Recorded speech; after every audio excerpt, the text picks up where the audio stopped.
Réinventer l'éducation. Learning World, en association avec WISE, une initiative de Qatar Foundation. Quel rôle social les enseignants peuvent-ils jouer pour garantir la santé et la sécurité de leurs élèves, y compris en dehors de l'école? Voici une autre facette du métier de professeur.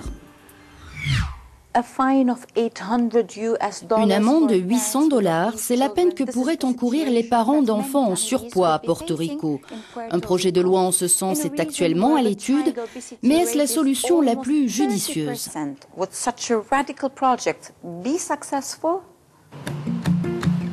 Ce professeur d'éducation physique a fait le choix d'une option moins radicale et sûrement plus rationnelle pour contribuer à faire baisser le taux d'obésité infantile estimé à 30% à Porto Rico. Ces dernières années, j'ai pu observer dans mon cours une augmentation du nombre d'élèves en surpoids pour leur âge et pour leur taille. C'est alors que j'ai intégré un programme d'activité spécifique pour lutter contre l'obésité infantile. J'organise des marches, par exemple. Le fait que nos élèves soient malades un peu plus chaque jour est une source de préoccupation pour nous.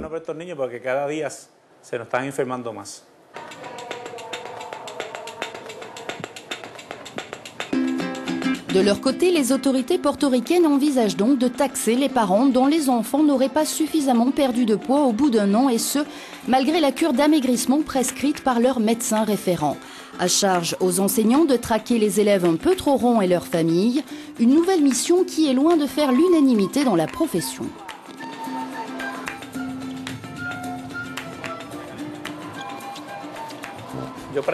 Je suis contre cette amende imposée aux familles.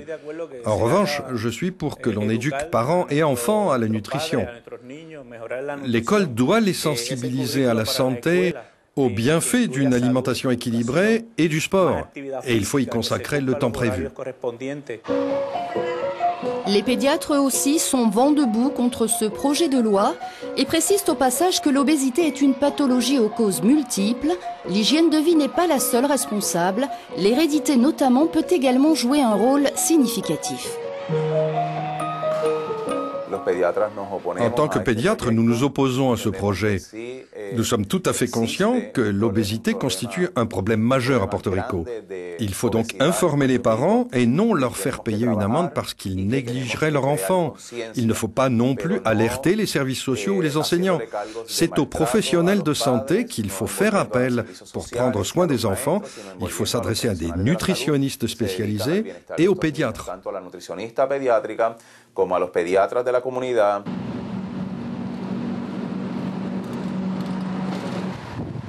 Frapper au portefeuille des familles déjà fragilisées par la crise, la tactique pourrait ne pas faire recette, voire se révéler contre-productive en stigmatisant encore un peu plus des enfants qui n'ont rien demandé, nous confie cette mère de famille. Il faut bien dire que la situation économique ne facilite pas les choses. À la maison, il arrive que 100% de l'alimentation ne soit pas toujours équilibrée. Mais les fruits et légumes sont des denrées périssables. En plus, elles sont chères. Pour autant, cette levée de bouclier quasi générale poussera-t-elle les autorités portoricaines à retoquer le texte proposé? Si l'obésité infantile est visible à l'œil nu, la violence familiale peut se révéler plus difficile à détecter pour un enseignant, surtout quand la société tout entière la considère comme une affaire d'ordre privé. En Albanie, une association tente de faire bouger les lignes. Regardez. Selon une étude, 3/4 des enfants albanais interrogés auraient déjà été victimes de violences physiques à la maison, mais seul un nombre limité de ces incidents aurait fait l'objet d'un dépôt de plainte. Dans ce pays des Balkans, la violence domestique est toujours vue comme une affaire strictement privée. L'association Save the Children se mobilise pour rappeler aux enfants qu'ils ont des droits et qu'ils ne doivent en aucun cas hésiter à les faire valoir, comme ici dans cette école d'Elbasan, une ville située dans le centre du pays. En Albanie, il y a encore beaucoup de familles qui estiment que l'éducation des enfants et tout ce qui touche à la famille ne doit pas sortir de la famille, justement.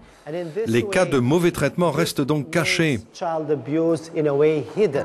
Aidés par les membres de l'association, ces élèves ont créé leur propre gouvernement au sein duquel ils peuvent parler librement de leurs problèmes. Nous avons appris que de nombreux enfants étaient confrontés à la violence de leurs parents chez eux. Les adultes les battent et se comportent mal avec eux, et c'est terrible pour les enfants. Quand ils arrivent à l'école, ils sont traumatisés, ils ont peur, et du coup, ils n'ont pas la tête aux études.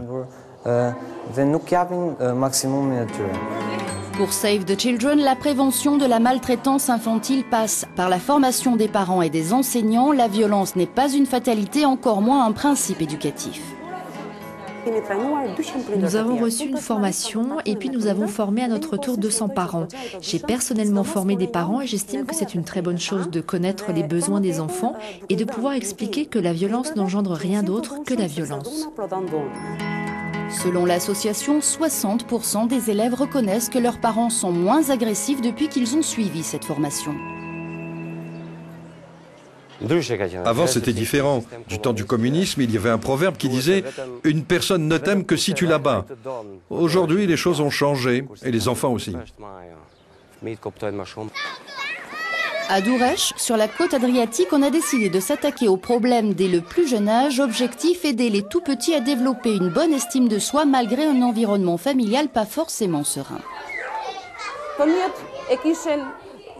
Pour les enfants, avant c'était normal que le père de famille batte sa femme, sa fille ou son fils. Ils disaient même que c'était mérité. Avec le temps, les parents comme les enfants ont appris à mieux connaître leurs droits. Ce type de problématique ne fait plus partie de leur vie quotidienne, même si je n'irai pas jusqu'à dire que la violence a entièrement disparu.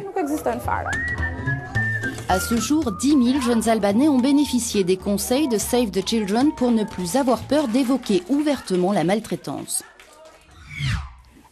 La maltraitance revêt, on l'a vu, de nombreuses formes. Le cyberharcèlement, par exemple, aussi implacable soit-il, peut passer totalement inaperçu auprès de l'entourage. En parler ne serait-ce qu'à une seule personne peut faire la différence. Et si cette personne était un professeur? Il y a 1 an et demi, Sarah a été victime de cyberharcèlement. Pendant 6 mois, la jeune fille, âgée de 13 ans à l'époque, a été bombardée de messages injurieux sur les réseaux sociaux. Elle s'est alors complètement repliée sur elle-même. Ça a commencé par des insultes basiques. Donc voilà, des insultes du genre t'es une pute, une salope, enfin voilà. Et puis pendant une nuit, donc de 2h du matin à 4h, j'ai reçu voilà, tout un tas de commentaires. Ça s'arrêtait plus en fait. Sarah, comme de nombreux ados, avait ouvert un compte Ask. Au fil des mois, les messages sont devenus de plus en plus agressifs et humiliants. Certains l'incitaient même au suicide, un harcèlement qui s'est poursuivi à l'école. Donc dans les couloirs de l'école, voilà, on baisse la tête, on regarde pas, on essaie de ne pas faire attention. Un jour, en cours de religion, on a parlé du harcèlement et la prof a vu que je ne me sentais pas trop à l'aise. Et alors à la fin du cours, j'ai été lui parler. Et je lui racontais tout. Donc elle m'a dit, le soir, parle-en à ta mère et si tu le fais pas, je le ferai moi à ta place. Sarah a finalement trouvé le courage d'en parler à sa mère. Une plainte contre X a été déposée. Pour ce spécialiste de la lutte contre la cybercriminalité, le dialogue est primordial à la maison, mais aussi à l'école. Les enseignants doivent être les facteurs de libération de la parole. À un moment donné, il y a des cours qui peuvent être propices au débat.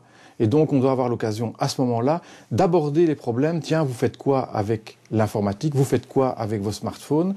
Et le dialogue peut, à ce moment-là, s'installer, qui va peut-être permettre à l'un ou l'autre qui est victime de ce harcèlement de pouvoir, le cas échéant, dire « ben moi, il y en a tout le temps qui se moquent de moi et j'en peux plus ». Un tiers des jeunes Belges seraient aujourd'hui confrontés au harcèlement en ligne. Le directeur du Centre Information Jeunesse Infor-Jeunes écume donc les écoles pour prévenir la violence 2.0 grâce à ce jeu de société. Le but du jeu, c'est de discuter avant tout, de donner la parole à des gens qui l'apprennent très peu et à leur faire prendre conscience qu'Internet est un outil extraordinaire, on ne revient pas là-dessus, mais qu'il doit être utilisé de manière intelligente. Ce qui est important, c'est que l'école, justement, se réapproprie ce débat parce que finalement, il faut éduquer les enfants, les jeunes, à pouvoir se défendre contre ce type de phénomène. Infor-Jeunes s'est notamment associé à la campagne du Conseil de l'Europe Non à la haine. Flashmob, mallette pédagogique ou DVD, l'association propose une série d'outils pour dire stop à toutes les violences.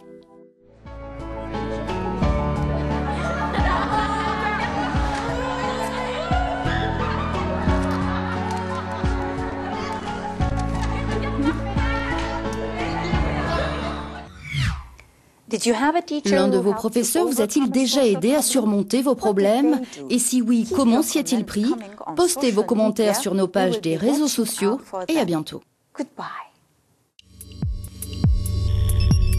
Learning World, en association avec WISE, une initiative de Qatar Foundation.